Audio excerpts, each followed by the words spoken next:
العالمین والصلاة والسلام علی سید الانبیاء والمرسلین وعلی آلہ وصحبہ اجمعین ومن تبعہم بإحسان الی یوم الدین۔ حضرات اساتذہ کرام اور بہت ہی عزیز طالبان علوم نبوت، بہت خوشی کی بات ہے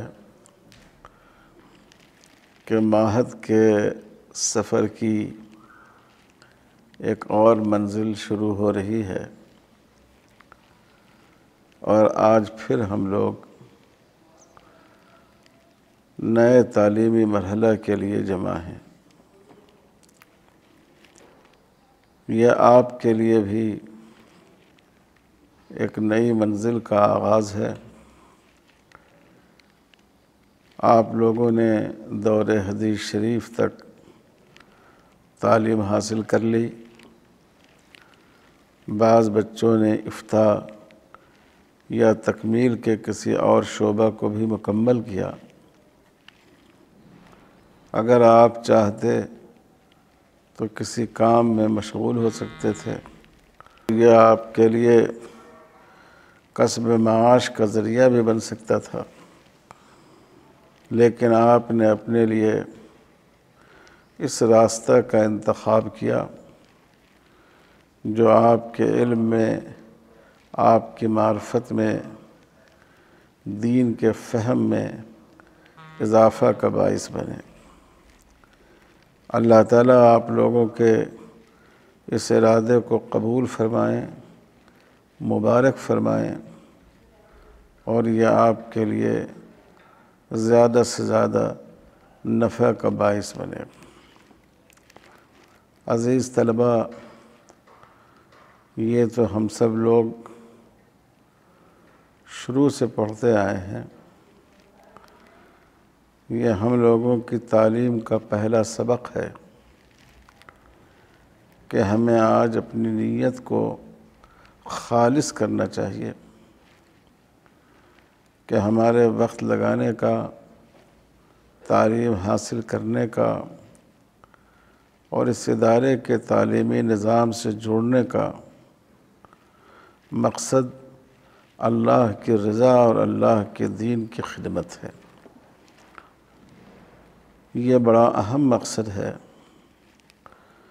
اور اس ادارے کا مقصد یہی ہے کہ جو ہمارے فضلاء ہیں دین کے مختلف شعبوں میں کام کرنے کی ان کے اندر صلاحیت پیدا ہو، تو اپنی نیت کو خالص کر لیجئے اور 2 رکعت نماز حاجت پڑھ لیجئے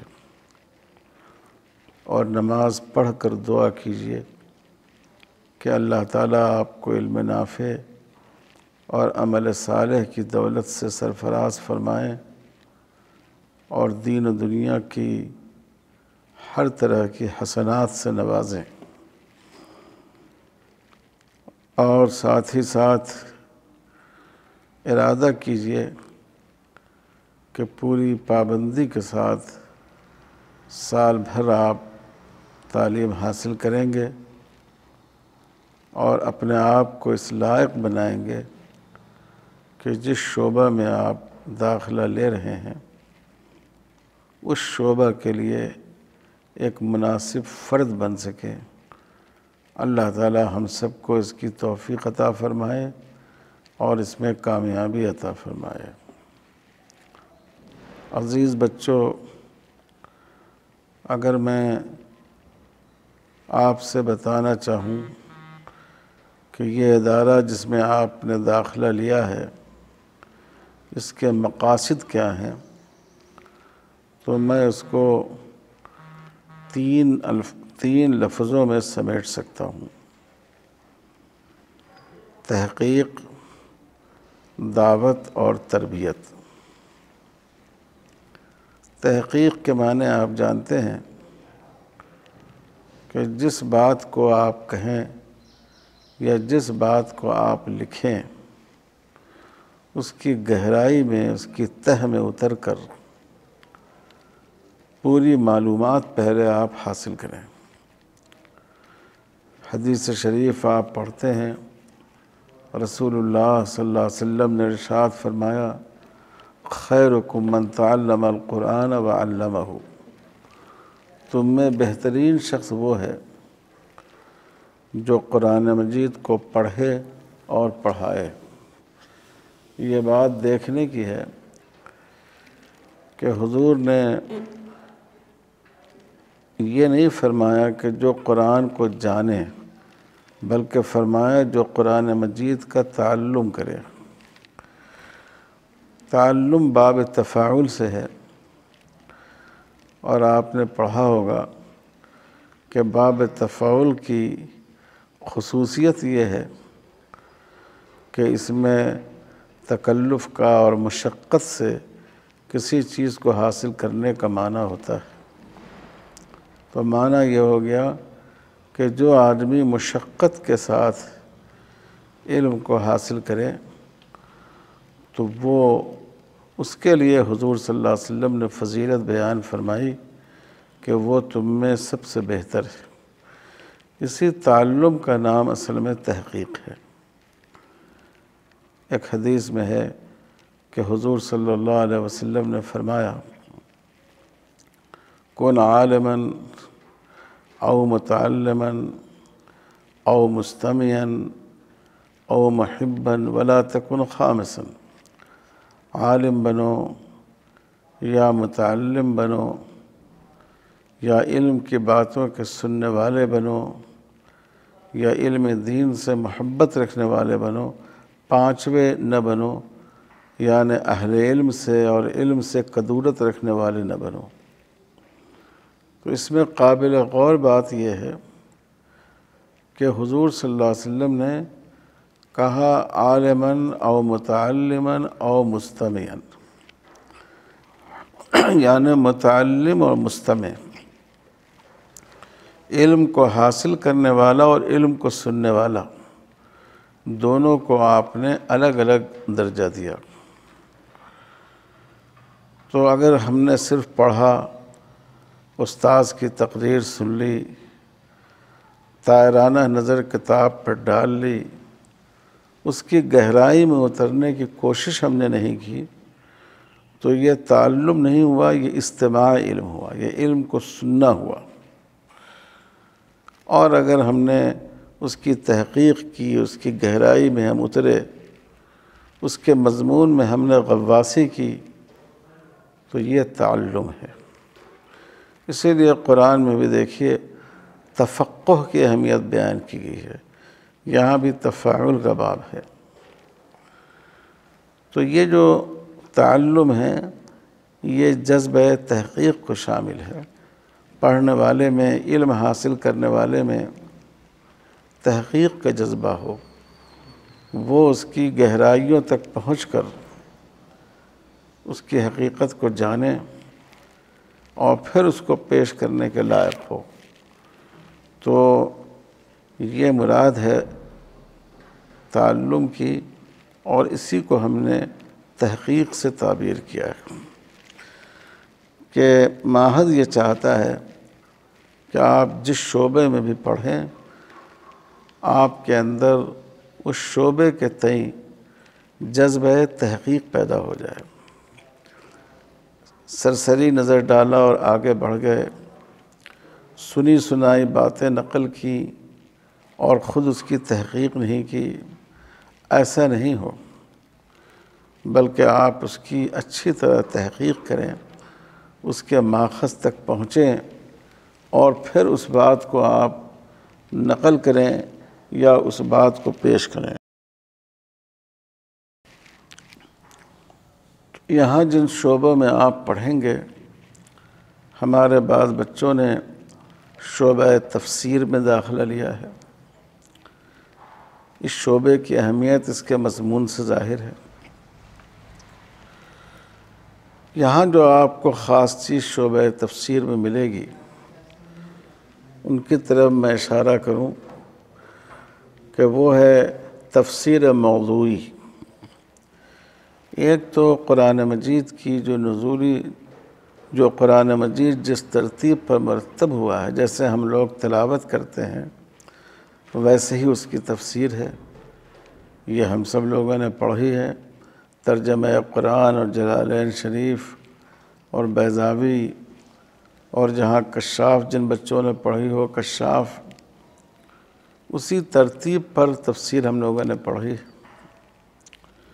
لیکن ایک طریقہ تفسیر موضوعی کا ہے، ایک موضوع سے متعلق قرآن مجید کی جتنی آیات ہیں ان تمام آیات کو جوڑا جائے، جمع کیا جائے، ان کو مرتب کر کے سمجھنے کی کوشش کی جائے۔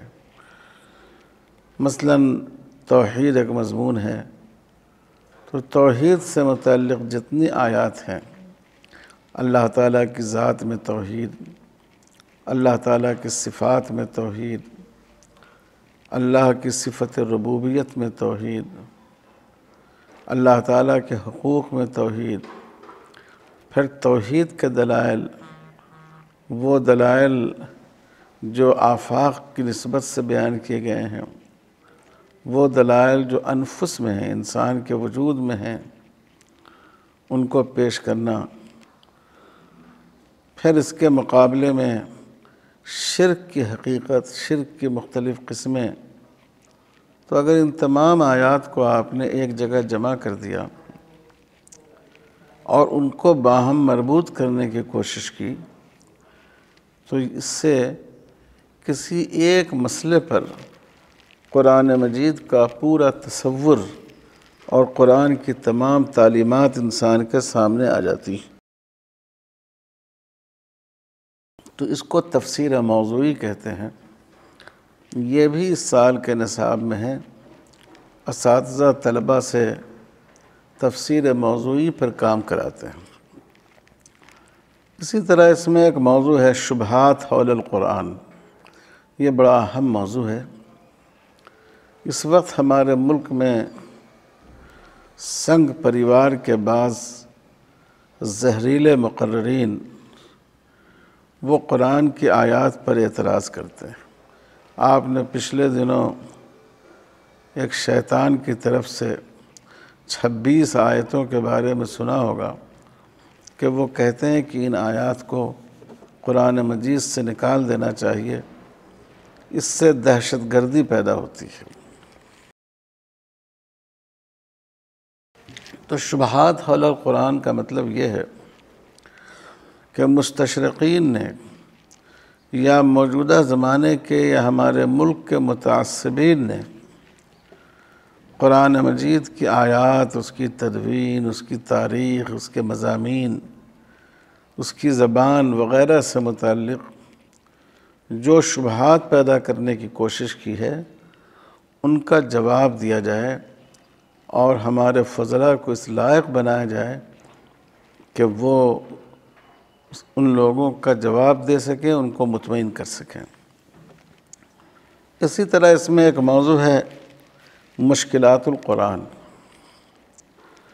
یعنی قرآن کی جو آیات کسی بھی جہت سے ان کی تفسیر مشکل ہے، نحوی اعتبار سے، صرفی اعتبار سے، بلاغت کے اعتبار سے، عقلی اعتبار سے، دو آیتوں میں ظاہری تعارض کے اعتبار سے، تاریخ کے پہلو سے، جغرافی کے پہلو سے، ان تمام آیتوں کا جو صحیح محل ہے اس کو متعین کیا جائے، یہ بھی بڑا اہم مضمون ہے۔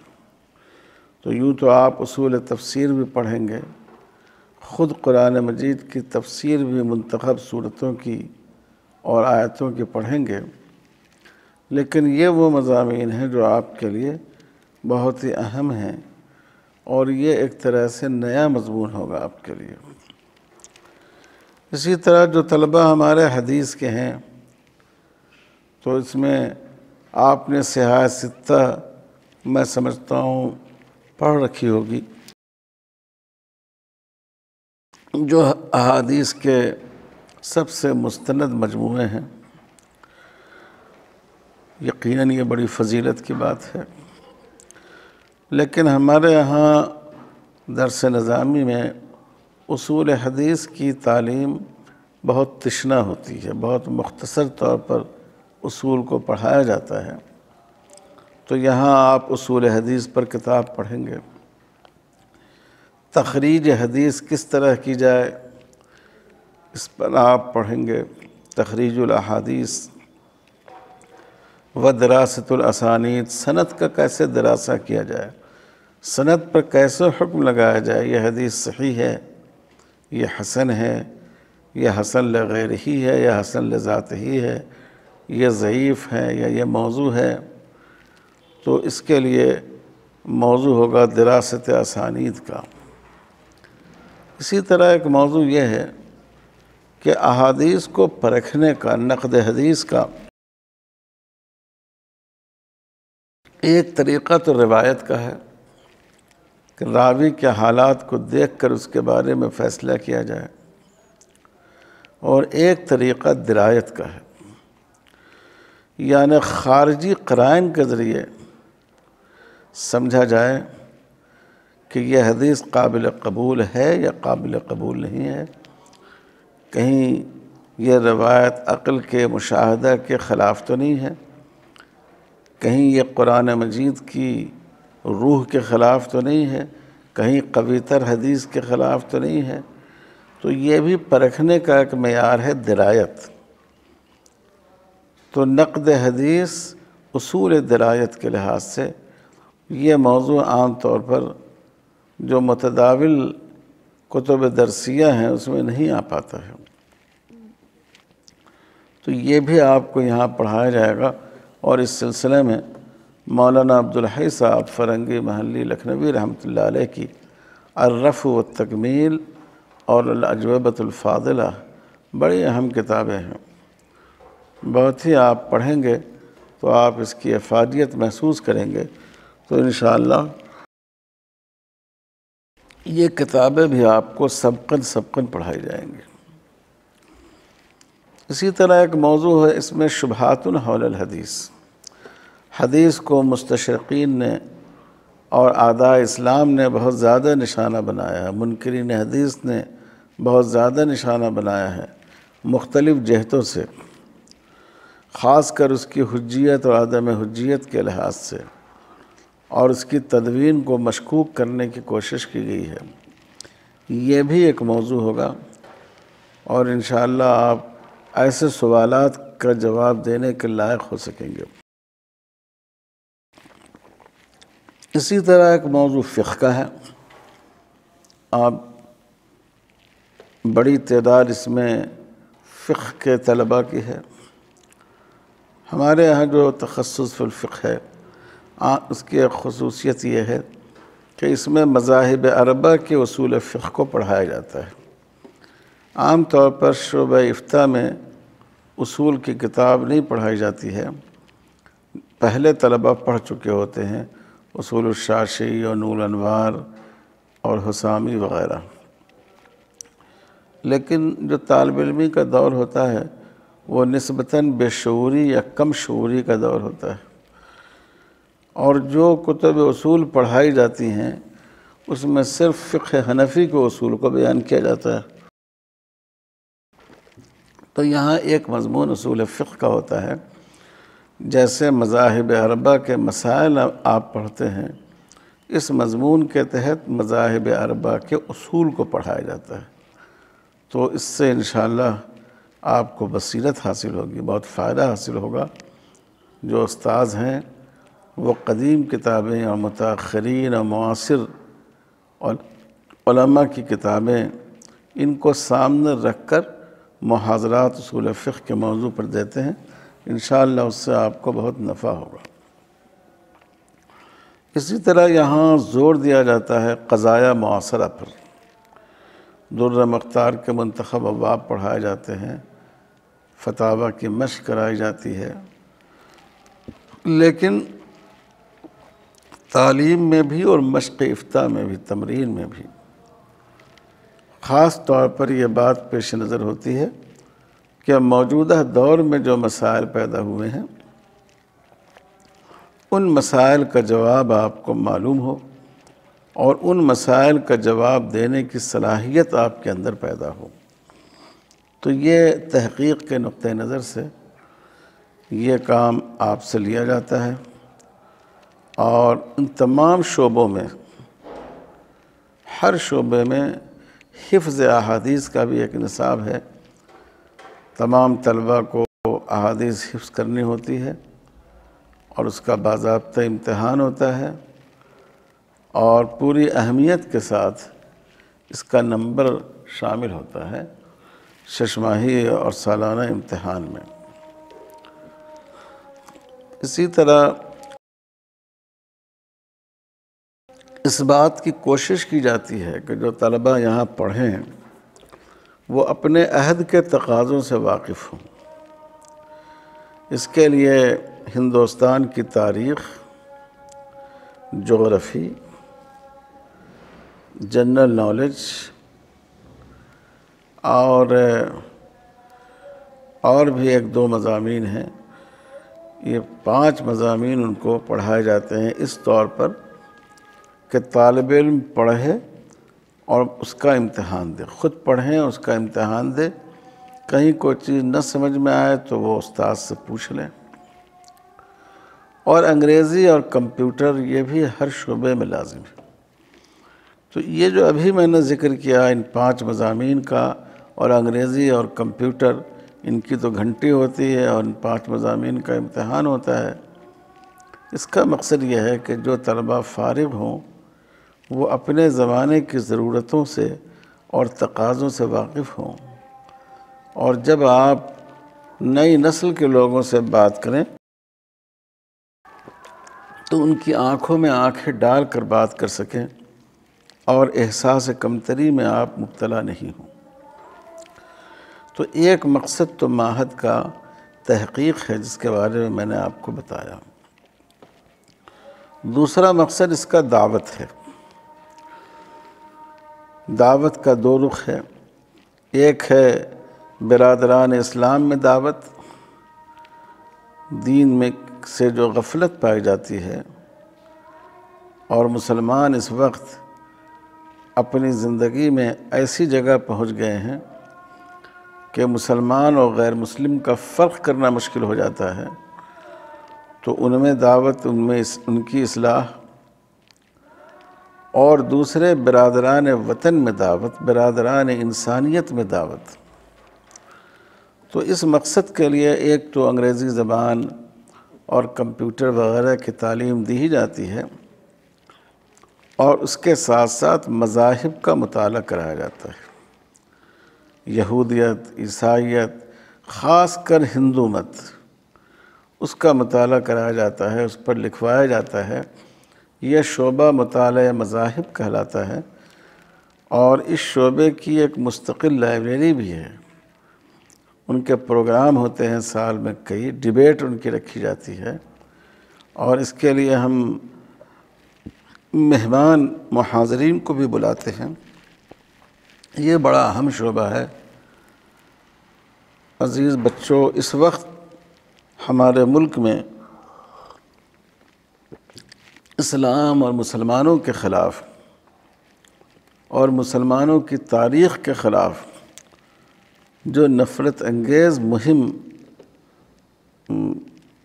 جاری ہے، اس کو بڑھایا جا رہا ہے، اس کا مقابلہ کرنے کے لیے ضروری ہے کہ ہم اسلام کو اچھی طرح پڑھیں، اسلام کے خلاف جو کچھ کہا جا رہا ہے اس کو بھی پڑھیں۔ تو یہ بڑا اہم شعبہ ہے معہد کا، جس میں مذاہب کے بارے میں آپ کو معلومات دی جاتی ہیں، اسلام کے بارے میں جو شبہات ہیں ان کا جواب دینے کے لیے آپ کو تیار کیا جاتا ہے۔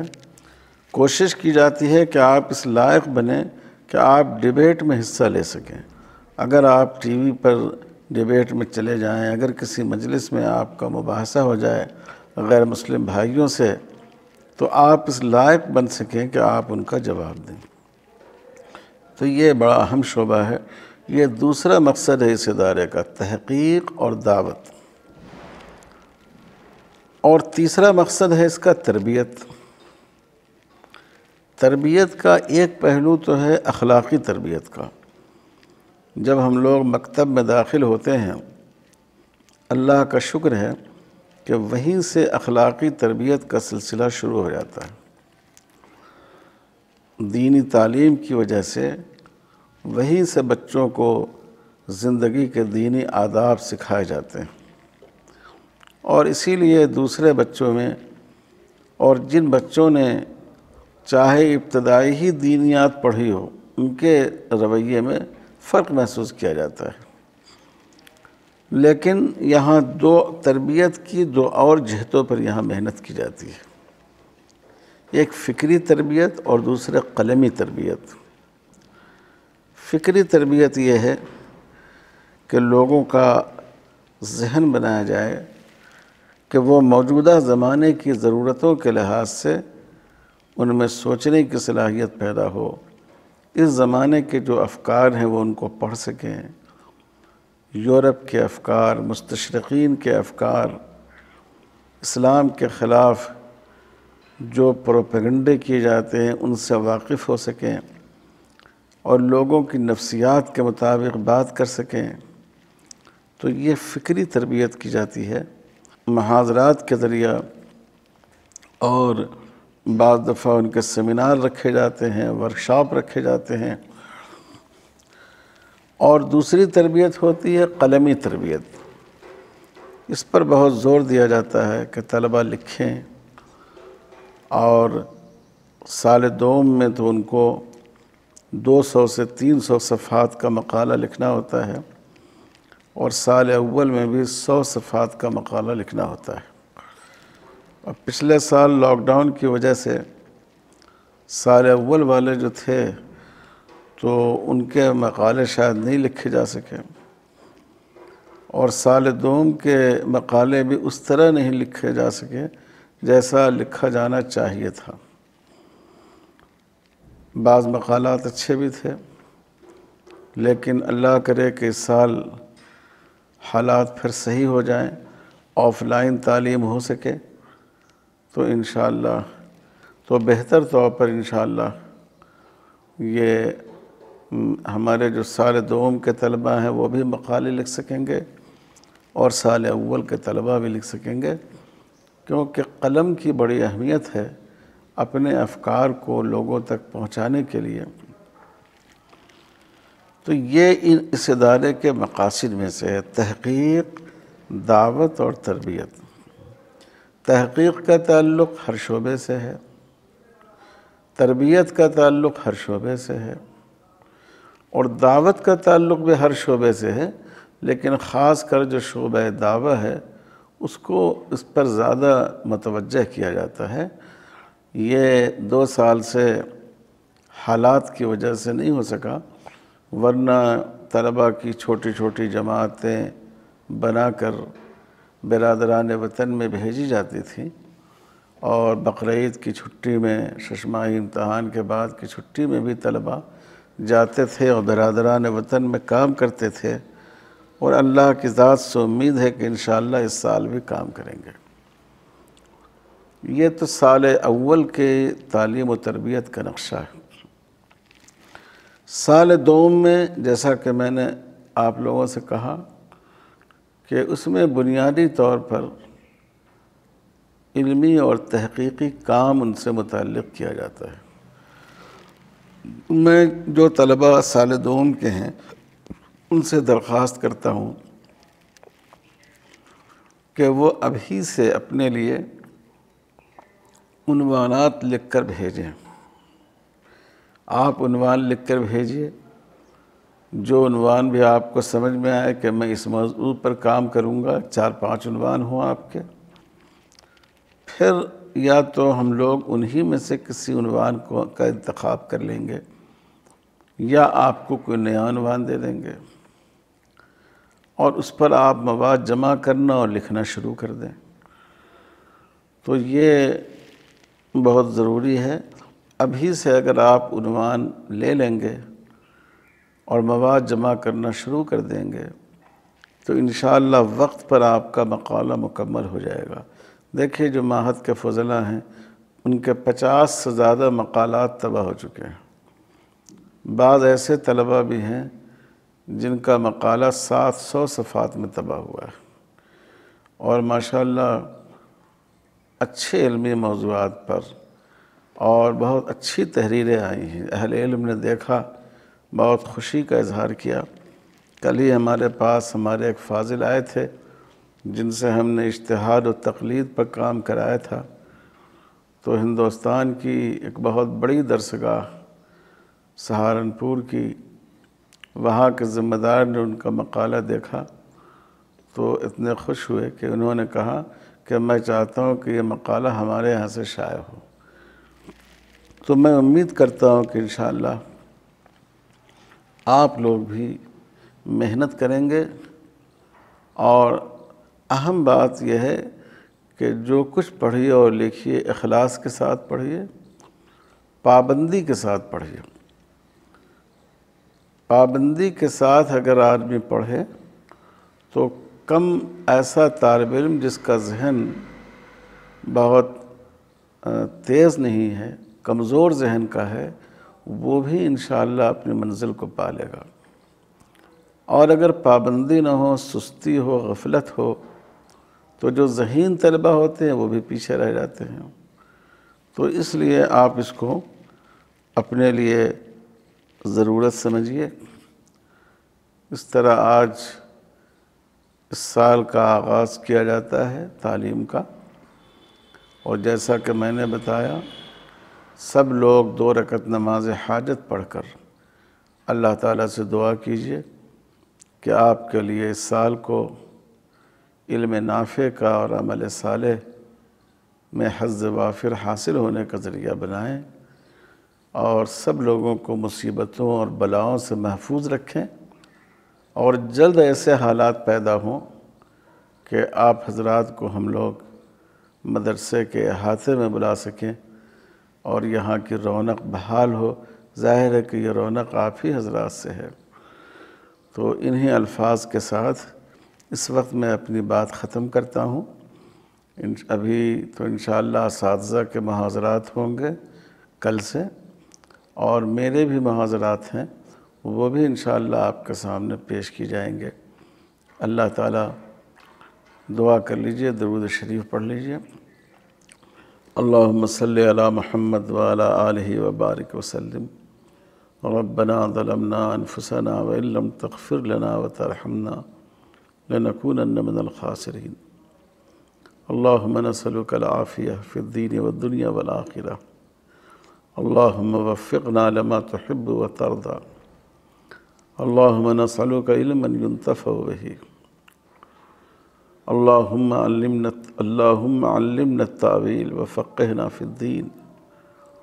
اللہم علمنا التاویل وفقہنا فی الدین۔ اللہم علمنا التاویل وفقہنا فی الدین۔